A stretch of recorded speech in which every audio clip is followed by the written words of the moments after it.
ഇബ്നുൽ Khattab തങ്ങൾ എന്നറിയുമോ?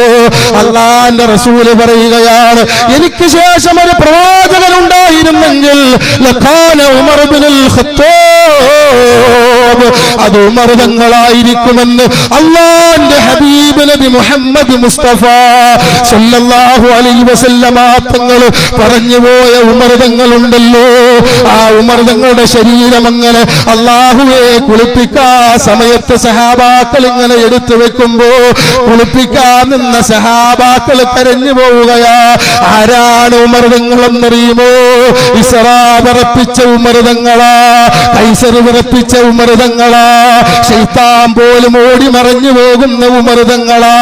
ആ ഉമർ തങ്ങൾ എല്ലാ ദിവസവും രാത്രിയാകുമ്പോ ചാട്ടവാറ് കൊണ്ട് സ്വന്തം ശരീരത്തെ പ്രഹരിച്ചുകൊണ്ട് ഉമറേ, അല്ലാഹുവിന്റെ നരകത്തെ പേടിയില്ലേ ഉമറേ എന്ന് ചോദിച്ചുകൊണ്ട് സ്വന്തം ശരീരത്തെ പ്രഹരിക്കുമായിരുന്നു എന്ന് ചരിത്രങ്ങൾ രേഖപ്പെടുത്തുമ്പോ അല്ലാഹുവിന്റെ റസൂല് മുഖത്ത് നോക്കിയിട്ട് പറഞ്ഞു, ഉമറേ നിങ്ങൾ സ്വർഗത്തിലായിരിക്കും ഉമറേ, നിങ്ങൾ സ്വർഗത്തിലായിരിക്കും ഉമറേ എന്ന്